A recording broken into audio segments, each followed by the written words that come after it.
안녕하세요. 코인 랩소디 오늘도 여러분들과 함께합니다. 본부장님 나와 계십니다. 어서 오십시오. 네, 안녕하세요.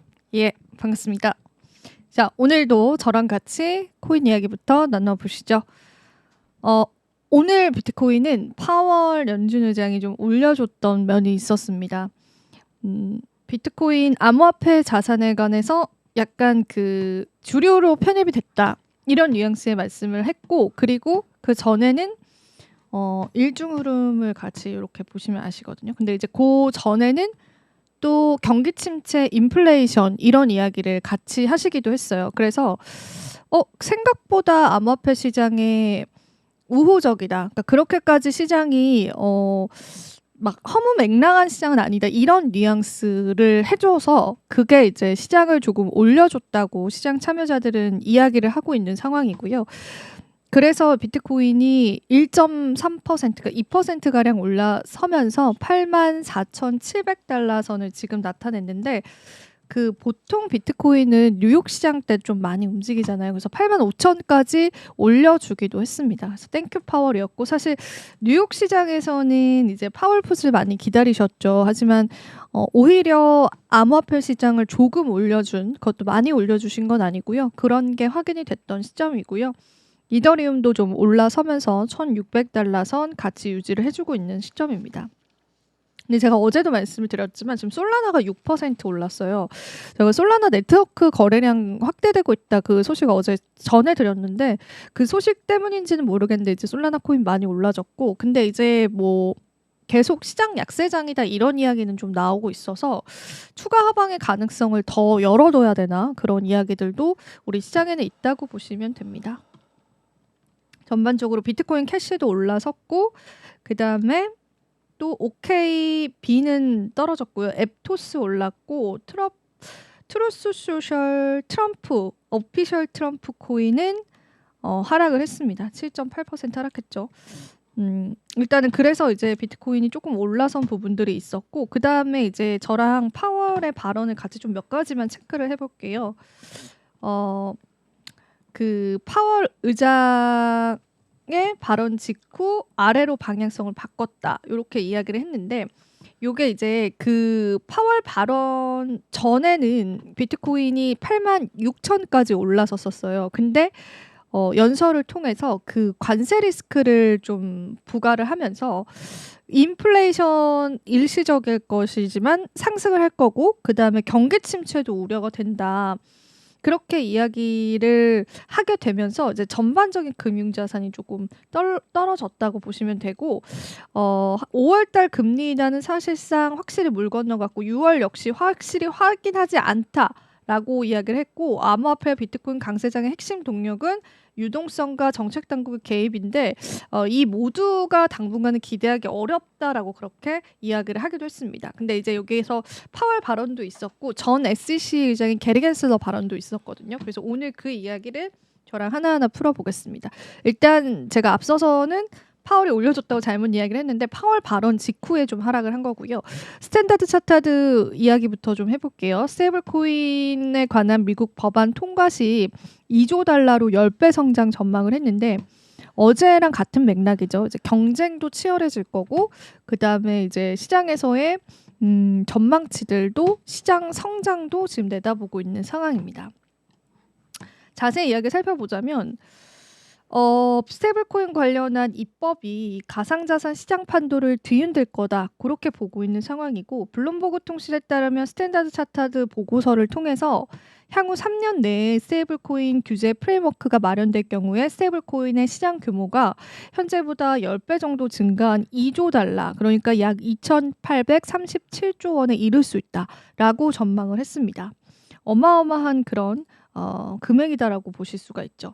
이 보고서에서 제프 캔들릭 같은 경우에는요, 스테이블 코인은 미국 달러와 같은 법정화폐에 연동돼서 가격 변동성을 조금 줄이고 거래 편의성을 높이도록 설계된 디지털 자산이다 그렇게 이야기를 했고, 이 법안 통과 자체가 스테이블코인 산업의 제도권 편입을 좀 앞당기고요, 국채 수요와 달러 패권 강화로 이어질 수 있다 그런 분석까지 내놨기 때문에요. 여러분들이 또 스테이블코인 확대에 따른 시장 방향성도 체크해 보시면 좋겠어요.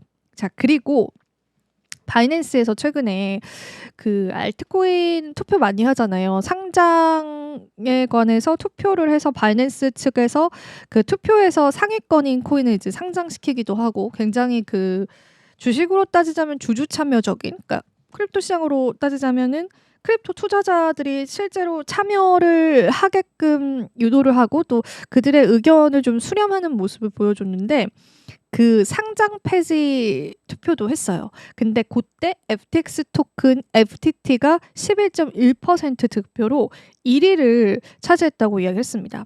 사실 저는 제가 바이낸스 거래소를 그 계정은 만들어 놨어요. 그래서 제가 가지고 있는 자산의 일부만 거기에다가 이제 분산을 시켜놨어요. 그게 이제 저희가 업비트 그러니까 렉 현상이 있었잖아요. 그 지난 비상계엄 때 그때 저도 이제 그거를 보면서 그러니까 한 곳의 거래소에 두기에는 조금 애매했던 거죠. 그래서 제가 바이비트 계정을 뚫어서 바이비트에 일부 넣어놨는데 바이비트가 또 해킹을 당했어요. 그래서 저는 바이낸스를 다시 뚫어서 거기에 일부 자산을 넣어놨는데 제가 거기서 거래를 하고 있진 않거든요. 근데 바이낸스에서 FTT 토큰이 아직도 있다라는 거에 사실 첫 번째로 놀랐습니다.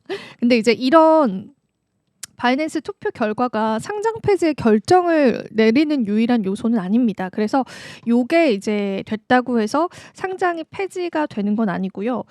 이제 토큰들에 대한 모니터링을 진행을 하고 최종적인 결정은 공식 검토 과정과 또 기준에 따라 내릴 계획이라고 설명을 했고, 근데 사실 이게 FTT 토큰이 FTX에서 이제 파생된 토큰이긴 하지만 이게 만약에 이거를 상장 폐지를 할 경우에는 지금 FTX 피해자분들이 되게 많잖아요. 그러면은 이제 또 그분들 입장에서는 정말 이제 내가 가지고 있는 자산의 가치가 없어져 버리는 거니까 그분들 입장에서 생각했을 때는 FTT 토큰이 사실 있는 게 맞기는 하죠. 근데 이제 바이낸스에서 투표 결과 중에서 여기 보이시는 것처럼 FTX 토큰, FTT가 가장 많은 득표수를 얻은 것으로 현재는 나타나 있습니다. 그 FTX 거래소 파산 사건은 다들 아시죠? 근데 이제 FTX 거래소가 파산되고 샘 뱅크먼 프리드가 지금 이제 복역을 하고 있는데 그 다른 회사가 인수한 걸로 알고 있거든요. 그래서 거기에서 이제 채권자들이 있는데 채권자들한테 지금 그래도 돈을 상환을 해주려고 이제 노력을 하고 있는 상황이고 그거 신청을 받는다라고까지만 알고 있어요. 그런데 이제 FTT 토큰이 바이낸스에 상장이 되어 있고 이제 상장 폐지 투표를 했었을 때 FTT 토큰이 이제 가장 많은 그런 1위의 득표수를 차지했다라는 걸 보면은 아직도 그 FTX에 관한 거래소 파산에 관한 여파가 큰 거죠. FTT 토큰에 관해서 여전히 시장 참여자들이 이게 왜 상장이 되어 있냐라고 하는 시선도 이제 시장에 있다라는 그런 관점에서 여러분들 보시면 되고, 이 외에도 제크 그리고 제스미가 각각 8.6%로 공동 2위, 그리고 GPS가 8.2%로 3위를 차지했다고 보시면 되겠습니다. 체크해 보시고요. 자, 그리고 아시죠, 여러분? 우리를 지난 크립토 약세장에서 우리의 마음을 아주 아프게 했었던 우리 게리 겐슬러 씨가 CNBC에 출연을 해주셨습니다. 그래서 그 CNBC에 출연하신 모습을 제가 캡처된 자료가 있어서 가지고 와줬는데요. 이제는 전 SEC 위원장이죠. 그분이 이제 또 나오셔서 이제 알트코인을 또 비판을 하셨습니다. 근데 뭐 사실은 이제 전 위원장의 그런 지금의 영향력이 크진 않지만 그들의 의견들은 항상 언론화되긴 하니까 그거 같이 전해드릴게요. 근데 이제 사실 그때 게리 겐슬러가 취임됐을 당시에도 그 비트코인에 관해서는 그렇게 크게 비판하진 않았었거든요. 그래서 이제 비트랑 이더 쪽은 뭐 그 독립된 이제 저장 가치의 자산으로서 인정을 하다. 특히 비트코인은. 근데 이제 다른 알트코인들은 근데 이제 이더리움은 조금 애매했어요. 근데 다른 알트코인들은 뭐 XRP 같은 경우에는 리플랩스라는 회사가 있고 솔라나도 이제 사실은 솔라나 내부에서 중앙화된 어떻게 보면은 그런 조직이 있잖아요. 그러다 보니까 이거는 주식과 다를 바가 없다. 그런 이제 주장을 계속 해왔던 거고, 그래서 SEC의 관할 안에서 너네는 이제 관리를 받아야 된다. 그런 입장을 게리 겐슬러가 계속 취했다라고 볼 수가 있죠. 그래서 전 이제 SEC 위원장인 게리 겐슬러가 알트코인 자체가 오래 가지는 못할 것이다. 그렇게 발언을 했고, 이 비트코인은 오래 살아남을지도 모르지만 나머지 암호화폐는 그렇지 못할 것이다. 그렇게 발언을 하면서 CNBC 인터뷰를 통해서 많은 금융 자산들이 펀더멘탈과 시장 심리가 모두 영향을 받지만 암호화폐는 거의 이제 전적으로 투기적인 심리에 의해서 좌우된다. 비트코인은 관심을 보이는 투자자가 워낙 많기 때문에 오래 살아남을지도 모르지만 알트코인은 펀더멘탈이 부족하기 때문에 그게 끝이 좋지 않을 것이다라고 그렇게 또 발언을 했습니다. 그래서 이제 여전히 알트코인 쪽에 관해서 이제 본인의 관할권에 넣지 못한 부분에 관한 아쉬움도 조금 느껴지는 그런 또 발언들이었다고 같이 체크해 보시면 좋겠어요. 자, 요거는 이제 초강세 시나리오가 하나 나와서 그 코인텔레그래프의 정책연구소가 있습니다. 거기 BPI라고 하는데요. 거기에서 있는 정책 책임자가 만약에 미국이 100만 개의 비트코인을 매수하게 된다면 비트코인 가격이 100만 달러가 될 수 있을 것이다. 그런 이제 전망치를 내세웠는데 만약에 비트코인 100만 개를 매입한다라고 발표를 하게 되면은 이 전 세계 지진과 같은 충격을 일어날 것이다. 그렇게 이야기를 했고 그 개당 100만 달러까지 굉장히 빠르게 상승을 할 것이다. 그렇게 전하기도 했습니다. 매튜 파인즈 BPI 전무이사는 이제 다른 국가들이 미국의 비트코인에 대해서 어떤 입장을 취하는지를 지켜보고 나서야 그 스탠스를 취할 수 있다라는 거죠. 예를 들자면은 미국 쪽에서 전략 비축 자산으로 선택을 해야 다른 국가들도 다른 선진국들도 하나둘씩 미국이 선택했기 때문에 우리도 이제 선택을 해야겠다. 그런 이제 동향들이 나온다라고 보시면 되고요. 그리고 이제 예산에 영향을 받지 않는 방식으로 비트코인을 구매할 수 있는 방식이 있다. 근데 요거는 제가 어제 보하인즈 인터뷰 같이 전해드렸잖아요. 거기 똑같이 얘기했어요. 관세 수입을 활용해서 비트코인을 구매하고 그리고 이제 뭐 금매에 관해서 매각을 한다는 게 아니라 지금까지의 수익치가 있잖아요. 그 장부상의 수익치. 그래서 그 수익치만 이용해서 뭐 그 수익치를 담보로 대출을 받을 수도 있는 거고 다양한 방면들이 있겠죠. 그래서 그 수익률로 이제 다시 비트코인을 매입을 하는 그런 재투자 방식도 유효하다. 그렇게 이제 많은 이야기가 나오고 있습니다. 그래서 관세 수입이나 세금 기반 수수료가 아닌 기타 수수료다라고 이야기를 했는데 여기에는 이제 또 석유, 가스 임대료, 뭐 토지 매각, 실물, 금, 기타 디지털 자산에 대한 로열티가 포함될 수 있다. 그러니까 다른 세금으로도 이제 충분히 비트코인을 매집을 할 수 있고 만약에 100만 개를 사게 되면은 비트코인이 100만 달러 간다. 요런 이제 시나리오가 나왔습니다. 근데 요거는 이제 어떤 투자자분들 입장에서 보셨을 때는 뭐 이렇게 허무맹랑한 터무니없는 그런 이제 투자의 전략이실 수도 있겠지만 그냥 이제 크립토 이제 언론 안에서 있었던 그런 시나리오다라고 여러분들이 보시면 되겠어요. 그리고 제가 오늘은 비트와이즈의 보고서를 좀 같이 보여드릴까 해요. 요거를 이제 왜 보여드리냐면은 최근에 시장이 너무 약세이고 이제 강세장이 끝났다 이런 이야기가 나오고 어제도 비드라시아에서 이제 크립토컨트 주기영 대표가 암호화폐 시장은 약간 그 수급 없이 올라간다. 그러니까 약간 이제는 약세장이다. 강세장의 기미가 보이지 않는다. 이런 이야기가 좀 나왔습니다. 근데 그렇게 될 경우에는 우리한테는 너무 슬프죠. 우리가 체감상 느끼기에 강세장이 너무 짧게 느껴졌을 거예요. 이더리움을 비롯한 알트코인들도 그렇고요. 물론 XRP는 주인공이 됐지만 이제 비트와이즈 보고서에서 그 기업들, 회사들이 이번 1분기 제가 지난 2024년 마지막 분기에 이제 암호화폐 기업들이 그 비트코인 보유량을 늘렸다라고 그렇게 이야기를 해드렸는데 그거를 이제 넘어서 그 다음 분기에 코인 기업들이 얼마나 코인을 많이 샀는지를 보고서가 나와서 그거를 오늘 좀 전해드리고 싶었어요. 그래서 전 세계 기업인들이 올해 1분기 비트코인을 11조 원 사들인 것으로 나타냈고요. 지난 4분기 대비해서 10% 이상 증가했습니다. 전 세계 기업인들 지난 1분기 비트코인의 총 매입량은 9만 5천 431개, 한화로 11조고 전년 4분기 대비해서 16% 증가한 수치입니다.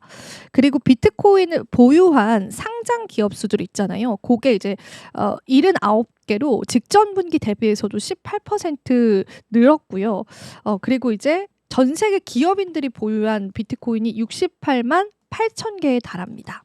자, 2,100만 개가 정말 다 나왔다라고 봤었을 때 총 공급량의 무려 몇 퍼센트가 되냐면 3.28%에 해당합니다. 그래서 이제는 기업인들이 가지고 있는 비트코인의 그 규모 자체가 상당히 크다라는 걸 우리가 예상을 할 수가 있어요. 자, 그래서 사실 이제 스트래티지 같은 경우 그리고 마라 홀딩스, 라이언 플랫폼 순으로 이제 많이 샀는데 스트래티지는 이제 너무나 잘 아시는 기업이죠. 많이 가지고 있고요. 그리고 마라 홀딩스는 채굴 업체예요. 이쪽도 이제 비트코인 추가 매입을 하면서 계속 비트코인 매입량 늘리고 있고요. 탑5 안에 테슬라가 또 들어있어요. 테슬라가 이제 지난 분기에도 이제 비트코인 매입했다고 제가 이야기를 해드렸잖아요. 테슬라가 지금 탑5 안에 이렇게 들어있는 것도 확인이 되고 있습니다.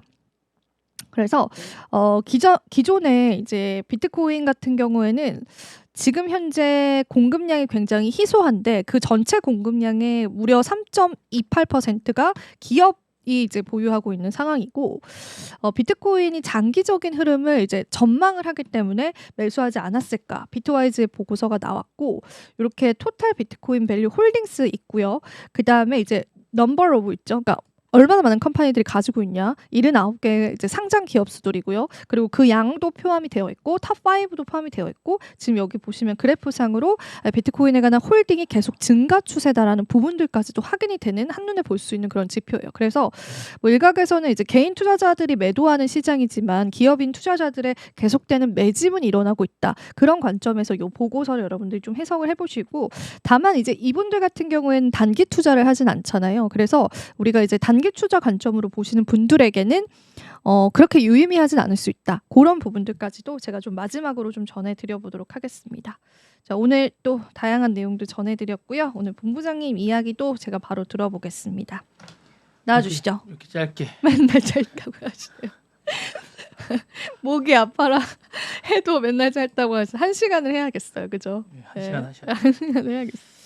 1시간 하셔야 됩니다. 뭐 제가 할 때 듣지도 않으시면서 잘 듣고 있습니다. 보겠습니다. 네, 트럼프가 이제 대학하고 언론사 로펌에게 충성 맹세를 계속 요구하고 있습니다. 일단 그 하버드는 면세 조치에 지금 IRS라고 이제 미국 우리나라 국세청 같은 데가 지금 하고 있는 것 같고요. 하버드는 72조 정도 기금이 있어서 이제 기금으로 버티려고 하는 것 같아요. 일단 그 2조 2천 달러 정도의 이제 그 연방 기금이 있는데 그걸 안 주려고 하는 것 같아서 이제 일단 연간 자신들이 갖고 있는 억만장자들이 이제 기부금이 많습니다. 그 기부금을 쓰려는 것 같은데 그 기부금에 대해서 세금을 내라고 하는 것 같아요. 쓰려고 하니까.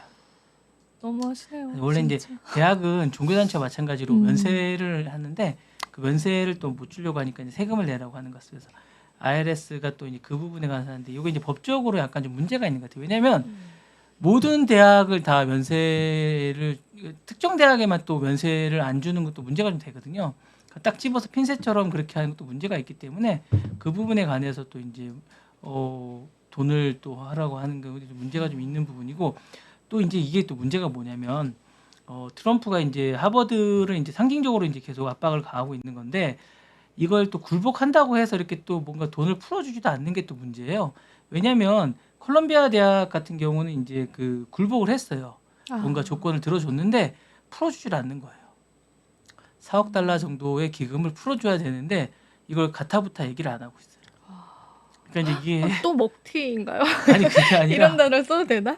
아니 이게 뭐 H20 사건이랑 뭐가 다릅니까? 아니 그러니까 이게 뭔가를 문제가 아니라 했는데, 뭔가 시원하게 네. 뭔가를 해결해 주질 않는 거예요. 뭔가 그러니까 기존에 갖고 있는 것들을 뭔가 완벽하게 물론 이제 그 콜롬비아가 시원하게 뭔가 충성맹세를 하진 않았지만 그렇다고 이제 콜롬비아가 말을 안 듣는 건 아니거든요. 뭔가 액션을 취하지만 최소한의 체면을 빨가벗고 달려들지는 않았다는 이유로 어느 정도 체면을 지켜가면서 이제 말을 들었는데 그렇지 않았다는 이유로 이제 약간 뜨뜻미지근한 태도를 취하고 있는 거죠. 약간 보류 상태인 거예요. 그러니까 그거를 지원을 시원하게 해주지 않는 상황이라 그럴 바에는 이제 하버드는 정확하게 하지 않겠다는 생각을 좀 갖고 있는 것 같아요. 그러니까 그걸 보면서 아 그렇다고 해서 뭐 이게 자존심도 버려가면서 돈도 지원도 안 해주는데 그렇게 할 필요가 없다라고 생각하는 것 같아서 그럴 바에는 안 받겠다라고 생각하는 거. 이번 정권에서는 1년에 2조 2천억 달러 정도 안 받겠다. 그러니까 10조 정도가 될 것 같은데 그 정도 안 받겠다. 우리가 72조 정도가 있기 때문에 72조 달러가 있기 때문에 그거는 쓰겠다라고 생각하는 것 같아요. 오바마가 이제 그렇게 메시지를 다녔습니다. 자기가 이제 어쨌든 로펌 하버드 로펌 출신이잖아요. 로스쿨 출신이다 보니까 자신이 이제 차라리 써라. 그 원래 억만장자들이 그거 쓰라고 준 돈인데 왜 안 쓰냐? 차라리 그걸 써라. 어쨌든 뭐 솔루션은 좋네요. 그래도 트럼프가 있는 건 5년밖에 안 되니까 5년 동안 1년에 2조 달러씩 써라. 그냥 차라리 그 쓰면 되지 않느냐라고 했더니 트럼프가 이제 그걸 보고 그 돈을 쓰면 세금을 물리겠다라고 해서 이제 그렇게 하고 있는 것 같습니다. 근데 사실은 이제 이것뿐만 아니라 트럼프가 이제 이기 들어서 대학, 언론사, 로펌 등 사회기관에 이제 사실상 이제 사회 전반적으로 정화 역할을 하는 곳에 이제 충성 맹세를 요구하고 있고 그 요구를 거절하는 쪽에는 재정 지원을 또는 재정 압박을 하고 있고 아니면 법적으로 위협을 하거나 세무 조사를 지금 하는 약간 이런 자신의 그런 걸 하고 있고요. 하버드대는 인종 채용 커리큘럼의 내정 간섭을 요구하고 있고 22억 달러 연구 기금을 안 주고 있습니다. 세금 면제를 위협을 하고 있고요. 500개 로펌이 있습니다. 미국은 사실 로비 단체이기 때문에 로펌이 많은데요. 여기는 트럼프 반대자 변호한 동료 로펌들을 다 이걸 약간 이제 뭐라 그럴까냐? 그 이제 로펌의 가장 위협적인 건 뭐냐면 그 어떤 지위를 뭔가를 검색할 수 있는 지위를 줍니다. 등급을 주는데 그걸 박탈합니다. 로펌에. 이게 상당히 위협적인 거거든요. 그게 이제 대통령이 갖고 있거든요. 그거를 뜬금없이 이제 약간 박탈해 버립니다. 근데 그걸 다시 회복하는데 몇 년이 걸립니다. 예, 그래서 이게 약간 좀 문제가. 그리고 이제 언론사들은 그냥 출입을 금지시킵니다. 대표적인 게 AP통신인데 백악관 출입 금지를 지금 시켜놨습니다. 예, 그래서 법적 통제를 해서 이제 대응을 하고 있는 상황이고요. 그다음에 예일대라든가 MIT 같은 경우도 이제 각종 탄원서라든가 공개 성명서를 통해서 지금 발표를 하고 있습니다. 그래서 문제가 좀 심각한 게 아닌가라는 생각이 들고 민주주의의 어떤 기관의 자율성을 침해하고 있고요. 행정부라든가 사법부나 견제의 어떤 균형이 파괴되고 있습니다. 그래서 지식 생산이라든가 붕괴 우려가 있고 정치적 수능의 강요와 검열의 그런 게 아닌가라. 중국화 돼가고 있습니다. 중국화. 네, 러시아화 돼가고 있습니다. 그래서 대학의 집단 반발이 가속화되면서 법조나 법률 대응이 본격화되면서 대형 언론사 맞불이 되면서 이러다 제가 볼 때 하야할지 모르겠어요. 그러다 재정이나 이런 기부금 유치 전략 전환이 가능할 것 같고 정치적으로 이제 대중 여론이 분수령이 형성되지 않을까라는 생각이 듭니다.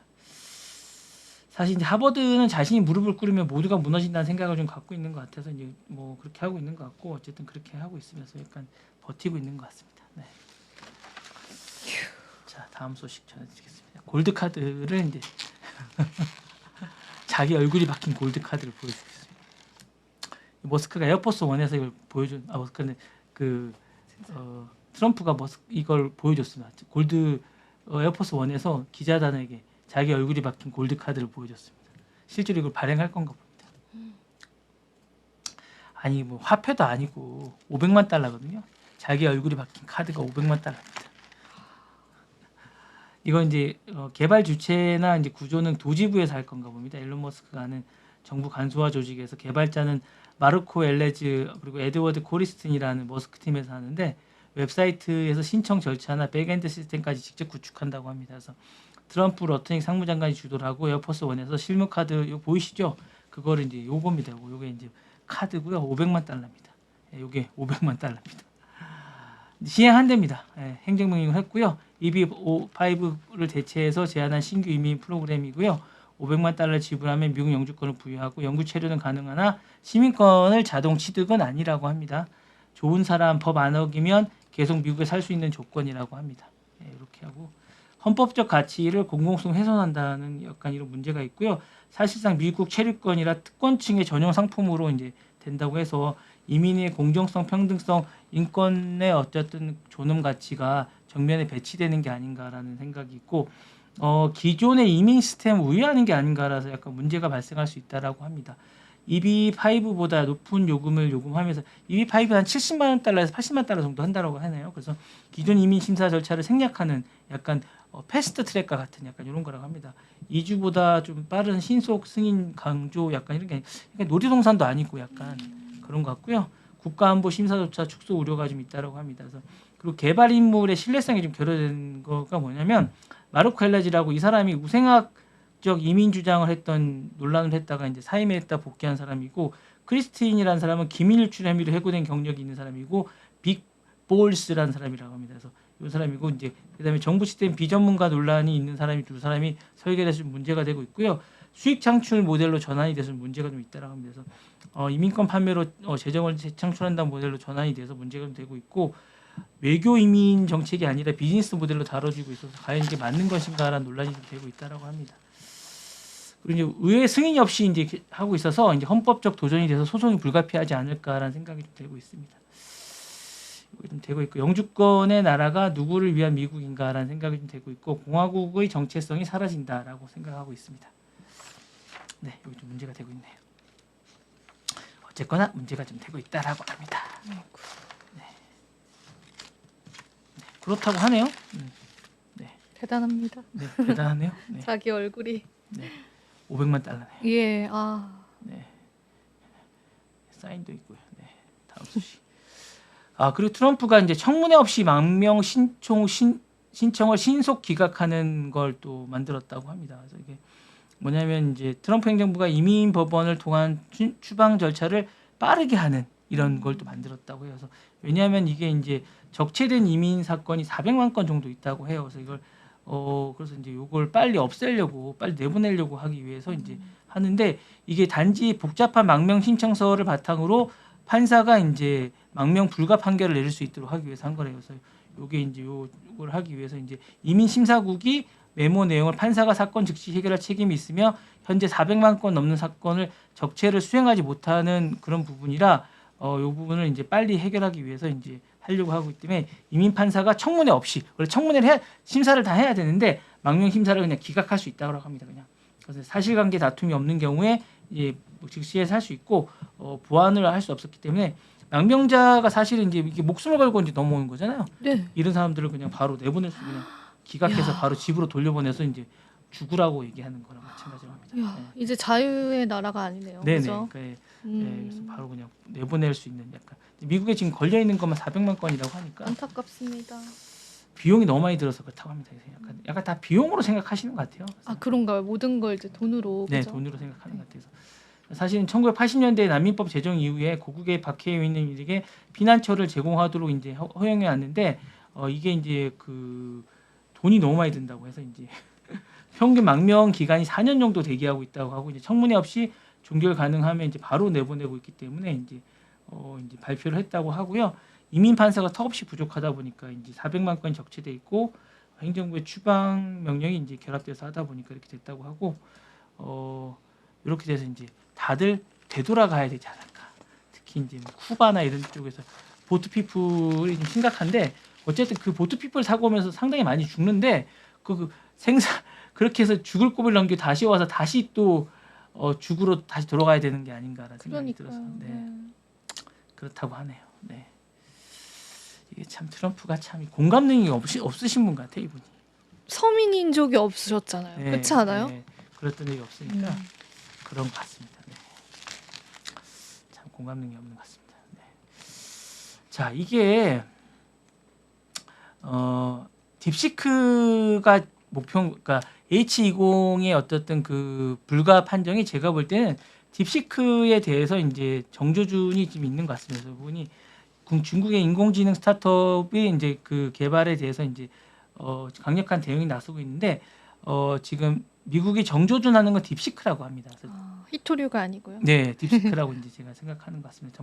전반적으로 지금 화가 난 건 히토루스가 있는데 지금 정조준하고 있는 건 이제 딥시크라고 합니다. 그러니까 AI에 대해서 사실상 빅테크들보다 더 깜짝 놀란 건 사실은 이제 미국 정부라고 합니다. 그래서 이 부분에 관해서 트럼프 행정부가 판매 제한을 명령을 내렸고 딥시크에 대한 제재 검토를 하고 있다라고 합니다. 그래서 미국 기술 구매 차단을 하고 미국 서비스 접근 제한을 포함하고 있다라고 하고요. 특히 이제 트럼프 정부보다는 미국 의회가 사실 이 부분에 대해서 이제 상당히 많이 놀라고 있다라고 하는데요. 이거 자세히 알아보니까 하원 중국 특위 쪽에서 엔비디아 아시아 칩 판매에 대한 첫 공식 조사를 하고 있고 엔비디아 관계자 특히 뭐 젠슨왕을 불러서 이 부분에 대해서 청문회를 할 생각이라고 합니다. 청문회까지요? 예, 그렇게 하고 있고요. 너무 요 이제 하는 거 조사 아니에요? 배경이나 어쨌든 위협 인식에 대해서 심각하게 생각하고 있다라고 하고 특히 VC 모델에 대해서는 이제 이게 단 600만 달러로 이제 훈련이 가능하다는 생각인데 이게 왜 이렇게 위협적이냐면 사실은 미국 기업에 대해서 10분의 1 수준으로 이제 훈련이 가능하다라는 게 이제 나름 조사를 통해서 밝혀졌나 봐요. 그래서 이게 이제 실질적으로 가능하다고 생각을 하고 있고 물론 머스크는 이게 말도 안 된다라고 얘기를 하겠지만 실제로 가능하다라고 이제 자체 조사로 이제 밝혀졌나 봅니다. 그래서 이게 이제 실질적으로 이제 가능하다고 생각하고 있고 딥시크의 성장이 사실은 이제 국가안보에 위협이 된다고 판단하고 있나 봅니다. 그래서 중국이 AI 무기 드론을 더 빨리 개발하거나 다른 나라 국가들이 중국 기술을 채택할 수 있다라고 판단한 것 같고요. 미국의 정보 보고서에 따르면 딥시크 연구진 수십 명이 중국군 PLA 연구소 및 핵무기 연구기관 출신이라고 합니다. 그러니까 이게 사실은 원래는 중국 군 출신들이 만든 거라고 합니다. 예, 이게 사실은 그렇게 이제 연구 보고서에 따르면 이게 원래 그래서 이제 군사 슈퍼컴퓨터 이야기가 나왔군요. 네, 그래서 라마나 이런 것들을 아. 바탕으로 해서 만든 거고요. 사실 이게 자체 그래서 빨리 만들 수 있었고 저렴하게 만들 수 있었다라고 생각하는 것 같아서 이게 그리고 이제 중국 정부와 비공식 연계를 제기를 하고 있고 이게 사실은 이게 정부 거라고 합니다. 이게 사실 민간 기업계 아니고 그리고 이제 이게 원래는 가지 말아야 될 많은 부품들이 많이 갔다라고 하고 이제 이게 원래 싱가포르를 약간 의심하고 있다라고 합니다. 싱가포르를 통해서 엔비디아 칩들이 우회 수입된 정황들이 많이 있다라고 해서 싱가포르 내 불법 수입자들을 체포자를 이제 체포하고 있다라고 합니다. 그래서 체포자가 발생하고 있다라고 하고요. 엔비디아가 그래서 특히 엔비디아를 지금 유심히 보고 있고 이번에 어쨌든 H20에 대한 것들도 강력하게 제재를 가하는 것들도 이제 엔비디아에 대한 불만이 되게 많다고 합니다. 그러니까 트럼프 대통령 풀어주고 싶은데 내부적으로 엔비디아에 대해서 되게 불만이 많은 것 같습니다. 그래서 엔비디아가 정부 지침을 따르고 있다고 얘기하는 부분에 대해서 믿지 못한다고 합니다. 미국 정부 내에서. 그리고 이제 하원의원회는 엔비디아에 대해서 아시아 11개국과 고객 명단을 정확하게 제출하라고 얘기를 하고 있다고 합니다. 이 매출이 정확하게 맞지 않고 있고 이 부분에 대해서 의심스러운 정황이 많다라고 얘기하고 있고요. 그다음에 엔비디아가 싱가포르 매출이 실제 중국으로 흘러간 정황과 이게 맞지 않는 부분이 많고 이게 정황이 많이 있고 이 부분에 의심스러운 게 많다라고 얘기하고 있다라고 얘기하고 있습니다. 그리고 이제 이 부분이 딥시크가 그리고 이제 약간 의심스러운 게 뭐냐면 어떻게 했는지 모르겠지만 오픈AI 모델의 무단 활용을 많이 했다라고 얘기하고 있습니다. 이게 원래 이제 오픈 소스가 되지 않은 부분인데 이걸 많이 베꼈다라고 그러니까 이게 산업 스파이가 많이 가져가서 많이 베꼈다고 생각하고 있고 데이터 보호 장치를 우회했다라고 우회를 보고 그러니까 이걸 많이 베껴 누군가가 산업 스파이가 가져가서 많이 베꼈다라고 우회하고 있다고 생각하고 있고 데이터 중립이라고 있습니다. 디스틸레이션 기법은 일반적이나 저작권 침해 가능성이 충분히 있다라고 생각하고 있다. 그러니까 이게 누군가 가져갔다는 거죠. 예, 엔비디아 거를. 그래서 이 부분에 대해서 기술 도용 의혹을 갖고 있다라고 생각하고 있어서 어쨌거나 이게 자체적이지 않다. 해킹이나 뭔가를 가져갔다라고 생각하고 있고 전반적으로 이제 이게 옳지 않은 방법으로 만들었다라고 생각하고 있는 것 같습니다. 그래서 의심스러운 게 좀 있고 어쨌거나 이 부분에 대해서 이제 하고 있어서 모든 걸 다 차단하겠다라는 생각을 좀 갖고 있는 것 같습니다. 그래서 필요시 엔비디아 공급 경로를 분석하고 그다음에 딥시크 VC의 기술 비교도나 이런 것들도 다 뺏겠다는 생각을 좀 하고 있는 것 같습니다. 이 부분을 정조준, 그러니까 이 모든 조치에 최근에 이제 AI 관련된 제재는 딥시크를 겨냥한 게 아니라는 게 최근에 이제 조사에 의해서 밝혀지고 있는 것 같습니다. 지금 최근에 보도에 따르면 그런 것 같습니다. 네. 그런 것 같고요. 자, 다음 소식은 이제 이런 것 같습니다. 이제 최근에 이제 반도체 관련해서 대만 의존이 너무 높습니다. 지금 미국이나 중국이나 그러다 보니까 이제 이 딜레마를 어떻게 풀 것인가 하는 게 가장 큰 고민인 것 같아요. 그래서 서로의 경제적으로 멀어지고 있음에도 불구하고 양국 모두 대만 반도체 의존이라는 공통된 약점을 갖고 있어서 요게 이제 공통 분모이자 어려움인 것 같아요. 그래서 이걸 어떻게 풀 것인가가 서로 숙제인 것 같습니다. 그래서 이 부분에 대해서 이제 얘기를 한번 해드리고 싶은데 TSMC가 세계적으로 가장 진보된 반도체 칩을 가지고 있다 보니까 요게 이제 미국 다 의존을 할 수밖에 없는 지금 슈퍼 의뢰인 상황이죠. 그러니까 반도체 한계 생산에도 이제 미국, 대만, 일본, 중국, 말레이시아, 네덜란드 다수의 협력이 필요한 상황인데 어쨌든 대만을 안 거칠 수가 없는 상황이 되다 보니까 미국의 대항은 수입 반도체 국가 안보를 개시하고 있고 AI 칩에 대한 수출 허가제를 도입할 수밖에 없는 상황이 되고 있는 상황이고요. 엔비디아는 중국 AI 칩 수출 이제 허가가 필요하다는 통보를 그러니까 아예 엔비디아 자체를 이제 막는 수준이 되고 있는 방식으로 이제 이거를 통제하겠다는 생각을 하게 되는 거고 트럼프는 대만이 계속 이익을 뺏겠다고 해서 이제 TSMC를 계속 압박하고 있으면서 공장을 상당수를 일로 가져오겠다는 생각을 하고 있는 것 같습니다. 그렇게 하면서 TSMC와 외국 기업이 미국 내 유치하는 압박 전략을 하면서 이제 TSMC를 공통된 딜레마를 해결하려고 하는 것 같고요. 이전 바이든은 보조금 전략을 사용해서 했던 것 같고 이렇게 했고 중국은 이제 요 공통된 딜레마를 어떻게 푸냐면 미국산 칩에 대해서는 보급 관세를 하지 않으면서 일부 칩에서만 대만 칩에 대해서만 이런 부분에 면세를 해주는 약간 이런 전략을 취하는 것 같습니다. 이런 부분을 하면서 이제 수급을 하겠다라는 전략을 하면서 서로 이제 경쟁을 하는 게 아닌가라는 생각을 좀 하는 것 같아서 기술적 복합성은 좀 있는 것 같아서 이게 여러 가지로 좀 있는 것 같고 약간 이제 이런 관세가 복잡하기 때문에 여러 가지로 이제 약간 서로가 이제 딜레마를 하면서 경쟁을 하는 것 같고요. 트럼프의 무역 전략은 더 비싼 반도체로 좀 이어지지 않을까라는 생각이 들어서 트럼프가 무역 규칙이 다시 그려지는 과정에서 국경을 넘을 때마다 관세가 이제 약간 붙게 되잖아요. 그러다 보니까 가격 상승이 일어날 수밖에 없고 세계 두 강대국이 협의가 실패하면 결국 서로를 끌어내리는 결과가 있지 않을까라는 생각이 좀 듭니다. 그래서 반도체 패권은 외교, 무역, 산업의 복합 전선이 형성되지 않을까라는 생각이 좀 들고요. 이게 이제 좀 그렇게 되지 않을까라는 이제는 그렇게 된 것 같아요. 네. 뭐 비싸게 쓰면서 이제 뭐 살아야죠. 돈 쓰면서 안 쓰던가 뭐 그래야죠.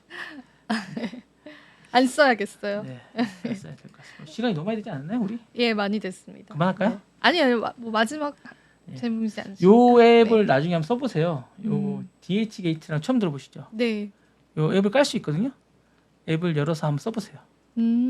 우리나라도 있습니다. 아, 저게 뭐지? 요게 틱톡의 홍보라는 앱이에요. 틱톡을 통해서 넘버 2로 이제 올라왔으니까 이게 저도 이제 쓰는데 괜찮아요. 뭐 저도 이제 틱톡 같은 거예요? 앱이에요. 쇼핑 앱이에요. 아, 쇼핑 앱이요? 이게 이제 테무나 이런 걸 넘어서서 넘버 2로 올라섰어요. 틱톡을 홍보하면서 이제 썼어요. 인기가 이제 틱톡에서 중국 럭셔리 브랜드 비밀을 폭로한다 이런 걸로 하면서 떴어요. 그래서 중국 공장인 실제 브랜드 없이 싸게 구매가 가능하다라는 게 틱톡 바이럴과 무역 갈등을 통해서 중국 직구 앱으로 급부상했어요. 그러니까 새롭게. 그래서 미국 앱스토어의 넘버 2로 급부상했고요. 명품은 다 중국 공장에 만들어진다라는 그런 개념으로 이제 하면서 이제 이게 월스트리트 저널에도 나오고 뭐 미국에서 화제가 되고 있는 앱이고요. 중국 유통 마진을 없애면서 이제 소비자가 직접 공장에서 구매가 가능한 직거래 구조로 만들어진 앱입니다. 되게 저렴해서 좋은 물건들을 살 수 있는 약간 사볼게요. 한번. 예, 한번 해보세요. 그래서 의상을 좀 사볼게요. 그러니까 15달러에 요가 팬츠를 살 수 있는데 이게 약간 120달러로 원래 하는 명품 브랜드인데 이걸 살 수 있는 그런 앱이에요. 그래서 미중 관세 정책에서 싸게 저렴하게 살 수 있는 약간 이런 앱입니다. 그래서 이게 2004년에 중국 여성 창업자인 왕수통이 만들었고요. 소규모로 중국 공장을 해외 소유자와 직접 연결해준 B2B의 B2C의 플랫폼을 만든 브랜드 없이 OEM으로 만든 약간 이런 개념입니다. 그러니까 명품 스타일의 어떤 것들을 브랜드 없이 만드는 원자재는 명품인데 이렇게 만드는 그런 앱입니다. 그래서 소비자 교육과 구매 전환을 만드는 약간 폭로형 콘텐츠로 이제 만드는 약간 명품을 어떻게 이렇게 만든다라고 만드는 그런 콘텐츠고요. 폭발적인 인기를 끌고 있습니다. 그래서 잘 만드시면 될 것 같고 제가 볼 때 재미있는 앱이라 이거 한번 가져왔어요. 그래서 우리가 생각하는 유럽 명품은 다 사실 중국에서 시작됐고 만들고 이렇게 만들고 요게 명품이다라고 생각하는데 생각보다 디자인이나 이런 것들이 퀄리티가 괜찮아요. 좋아요. 네. 그러니까 이게 무인 양품인데 명품 무인 양품이라고 보시면 돼요. 무인 양품 괜찮죠. 예, 네. 근데 이제 그런 약간 중국형 무인 양품인데 잘 만드는 명품형 무인 양품이라고 보시면 디자인도 약간 그런 거라 보시면 되는 거라서 괜찮은 앱입니다. 우리나라에도 지금 깔 수 있고요. 괜찮습니다. 그래서 괜찮은 거라 제가 이제 가져온 거라. 감사합니다. 미국에서 이제 이게 바이럴로 지금 엄청나게 인기를 끌고 있는 거라. 감사합니다. 예, 그래서 지금 그래서 수혜자라서 이제 가져온 거라.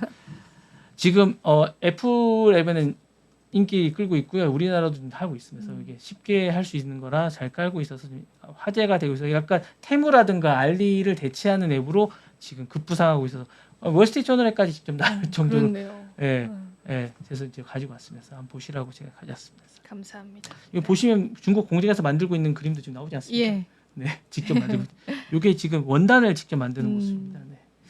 소품종으로 만들어서 많이 하면 바로 이제 이게 솔드아웃 되는 약간 이런 모습이 많이 되기 때문에 한번 보시라고 가져왔습니다. 네. 제가 준비한 소식 여기까지입니다. 네, 좋습니다. 자, 오늘 랩소디도 다양하고 재밌는 내용들 함께한 것 같습니다. 오늘도 긴 시간 함께했는데요. 오늘도 저희 랩소디 시청해주신 여러분 고맙습니다. 네, 감사합니다.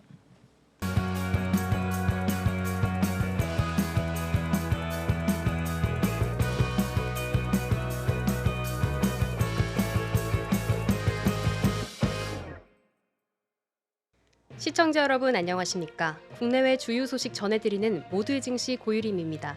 첫 번째 뉴스입니다. 현대자동차가 전용 전기차 모델 아이오닉 5와 코나 EV의 국내 생산을 또다시 일시 중단합니다. 올해 들어 두 번째 중단입니다. 가장 큰 원인은 수출 부진입니다.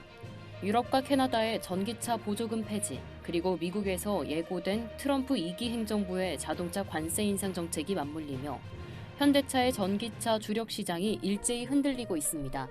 자동차 업계에 따르면 현대차는 오는 24일부터 30일까지 울산 1공장 12라인의 가동을 중단하고 휴업에 들어간다고 밝혔습니다. 해당 라인은 아이오닉 5와 코나 EV를 생산하는 전용 라인입니다. 현대차는 지난 2월에도 전기차 수요가 일시적으로 둔화되며 닷새간 가동을 멈췄는데 불과 2달 만에 다시 공장 문을 닫게 된 겁니다. 업계 관계자는 독일을 비롯한 유럽과 캐나다, 미국 등 핵심 수출국에서 전기차에 대한 각종 보조금이 줄어들고 미국은 트럼프의 자동차 관세 부활 가능성까지 커지며 4월 주문량이 전월 대비 눈에 띄게 감소했다고 전했습니다. 현대차는 이를 만회하기 위해 캐나다와 미국에서 차종별 무이자 혜택, 독일과 영국에서는 계약금 지원 정책까지 동원했지만 판매 회복세는 아직 미미한 상황입니다. 심지어 최근까지는 조립할 전기차도 없는데 빈 컨테이너 벨트를 가동하는 공피치 상태를 감수하며 공장을 돌렸지만 결국 더는 견디기 어렵다고 판단한 것으로 알려졌습니다. 현대차의 이번 조치는 한국 전기차 산업 전반에도 적잖은 파장을 불러올 전망입니다. 전기차 전환을 가속화하던 글로벌 자동차 산업의 흐름에 제동이 걸린 가운데 무역 정책 변화와 경기 불확실성이 다시 한번 자동차 산업의 현실을 드러내고 있다는 분석이 나옵니다.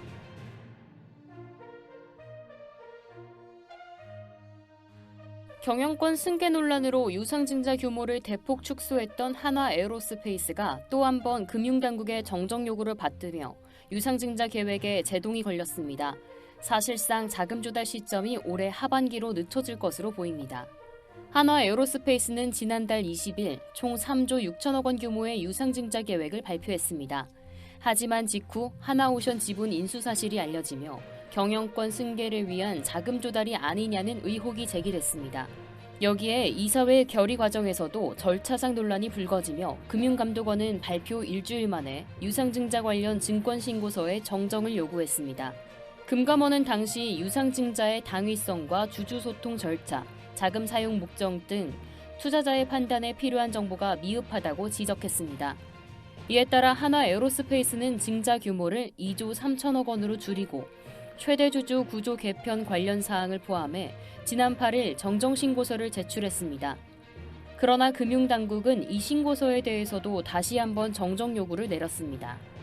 금감원은 하나오션 지분 매입 관련 내부 의사결정 과정의 구체성이 부족하고 자금 사용 계획에서도 약 1천억 원가량의 사용처가 명확하지 않다고 지적했습니다. 금감원은 전체적인 자금 사용 계획도 구체성이 떨어진다며 한화 측에 추가적인 보완을 요구한 것으로 전해졌습니다. 이번 정정 요구로 인해 한화에어로스페이스의 유상증자는 또다시 일정이 미뤄질 가능성이 커졌습니다. 현재 증권신고서의 효력은 정지된 상태며 오는 24일은 신주 배정 기준일이기 때문입니다. 하지만 한화에어로스페이스는 정정신고서를 다시 제출할 계획입니다. 회사 관계자는 금감원의 요청 사항을 자세히 검토해 성실히 임할 것이라고 밝혔습니다. 한편 한화 측은 앞서 진행된 컨퍼런스 콜에서도 자금의 구체적인 사용처에 대한 질문에 아직 확정되지 않았다며 답변을 유보해 왔습니다. 이 때문에 향후 금감원이 요구하는 구체적인 내용을 한화가 명확히 제시할 수 있을지 관심이 모아지고 있습니다.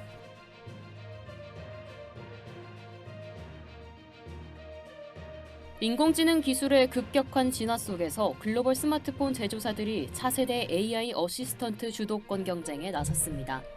블룸버그 통신은 17일 AI 스타트업 퍼플렉시티 AI가 자사의 AI 어시스턴트를 삼성전자 스마트 기기에 탑재하는 방안을 놓고 삼성 측과 협의 중이라고 보도했습니다.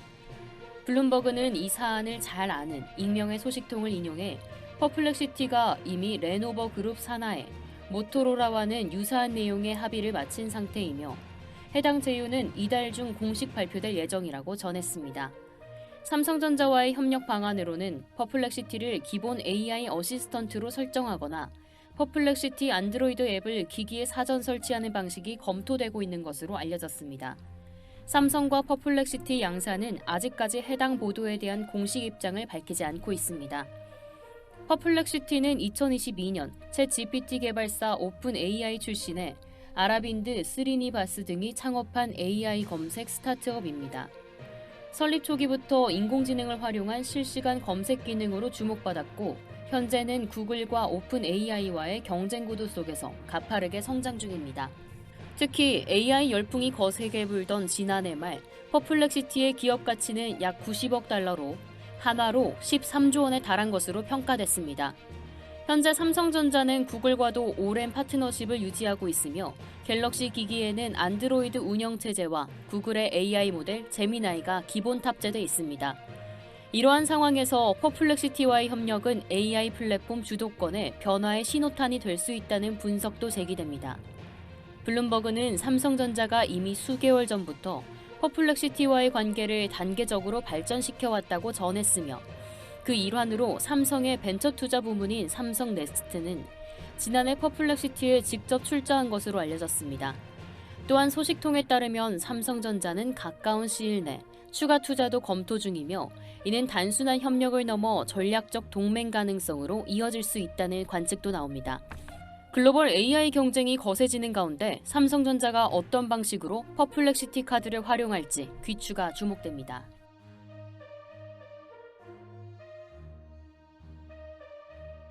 미국 트럼프 2기 행정부 출범 이후 액화 천연가스 시장이 빠르게 활성화되고 있으며 이와 함께 LNG 발전소의 심장으로 불리는 가스터빈의 수요도 급증하고 있습니다.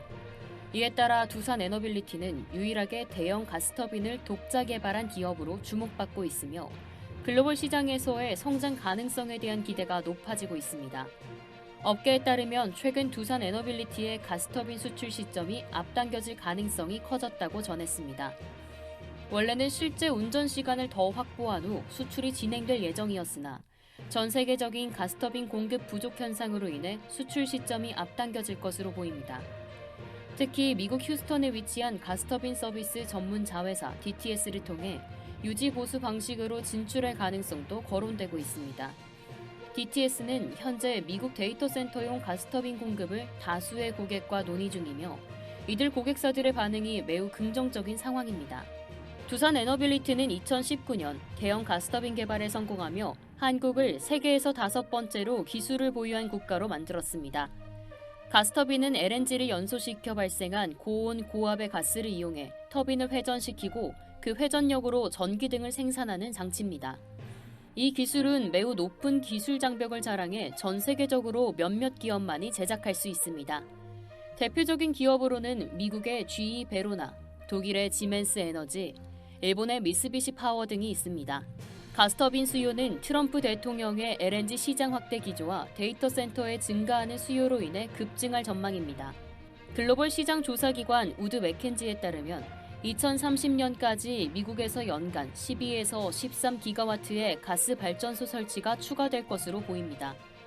이 추가 수요는 전 세계 설치량의 20%에 달할 수 있으며 가스터빈 가격과 마진에 미치는 영향이 클 것으로 예상됩니다.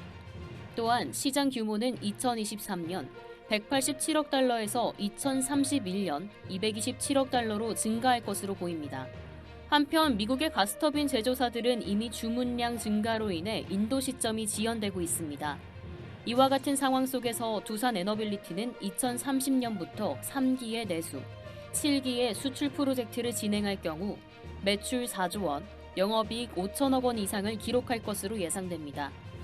업계 관계자는 LNG 발전소를 짓자는 요청은 많지만 가스터빈 공급이 턱없이 부족한 상황이라며 중장기적으로 볼 때 유지 보수 사업까지 더해져 매출은 꾸준히 증가할 것으로 전망했습니다.